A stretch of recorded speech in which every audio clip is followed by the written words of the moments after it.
what are you guys doing? That sucks. Christian, what is this?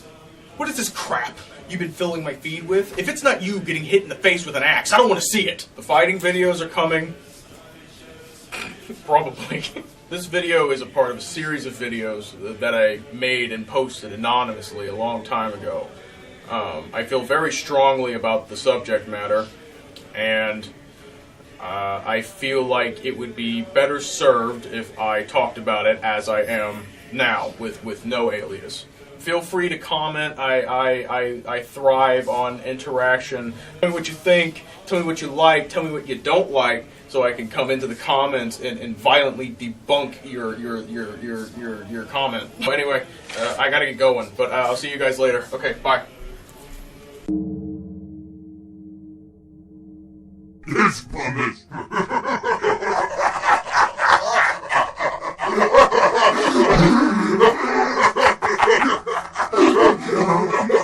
I cannot see a thing. These figures cost $20 a pop, and you couldn't afford a few more slices out of that color wheel? Did all the money go to secure that legacy-destroying deal you made with Marvel that nobody fucking likes? I understand you want to pay homage to the guy's art style he used on his original film on YouTube, but that's only impressive if one guy did it, and not if an entire studio of people. Can I please just get one 40K film thing that's good? A train of bad decisions lately. Oh, perfect segue. I do want to qualify myself. I love this series. I've been playing these games for most of my natural life. I have over 700 hours put into Total War Warhammer 2. I'm finding a new love for Medieval 2 Total War with the stainless steel mod, and Shogun 2 has made its way back onto my computer once again. Not the most diverse in terms of, well, most Total War games. It has its own style, its own soul, its own aesthetic, its own thing. A game that stands out from the games that preceded it and came afterward. Rome 2 happened after this one. I still remember how much of a disaster that release was. To my knowledge, it's the first example of Creative Assembly advertising something that didn't exist. To this day, nobody can get it to look that good. CA has gotten lazy with its creation process, with its polish. 5 Total War games have been released since the announcement of Warhammer, and I can't tell a single one of them apart. The only one of these games that manages to kind of stand out is Thrones of Britannia. And the reason for that is because it's not a reskin of Warhammer. It's a reskin of Attila. Here's the problem. Here's the problem right here. Are you ready? You ready for it? Bop! There it is. What does EA do? They sell you an unfinished game and make you pay to finish it. But somehow CA managed to just one-up that shit. Not only did they sell you an unfinished game, but they sold it to you twice.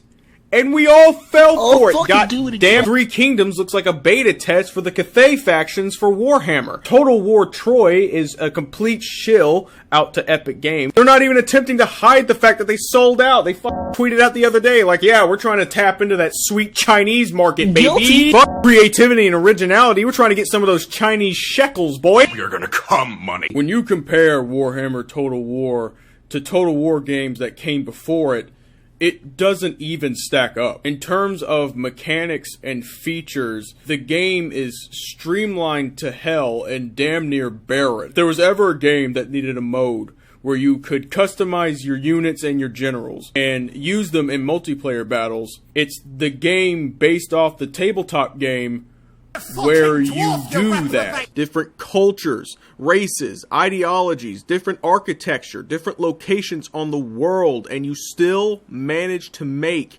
every siege feel exactly the same. You had to go out of your way to be that negative. Fuck it. People complained about the pathfinding. Fuck it. Just have them teleport off the walls. It's easy. Should we fix siege ladders? Nah. Just have them pop into existence when they get to the wall. What about naval battles? Fuck them. Take them out. Don't need them. We're still gonna charge you $60 though. A third of this game series features gone. Because Games Workshop was afraid that if they implemented naval battles into Warhammer Total War, it would affect the sales of their Warhammer ship game made by a monkey and a wiffle ball bat like anybody gives a flying I actually got this part wrong. What is the real reason there are no naval battles in Warhammer Total War? Well, there isn't one. And it just serves as another reason for why all of these people listed here deserve to die. There are a myriad of features that this game should have, but just doesn't because fuck you, give me money. As it stands right now, I do not see myself purchasing Warhammer 3. As a consumer, I have the power to vote with my wallet, and I refuse to be subjected to the disgusting, greedy, and lazy practices CA has rushed to adopt. It's sad and unfortunate to think that the last Total War thing I will buy is a little Attila mod by the name of Thrones of Britannia. It's a wayward echo of when CA actually gave a shit about the stuff they were publishing and were focused more on making games that people wanted to play rather than how much money they could make off a product. Shameful display!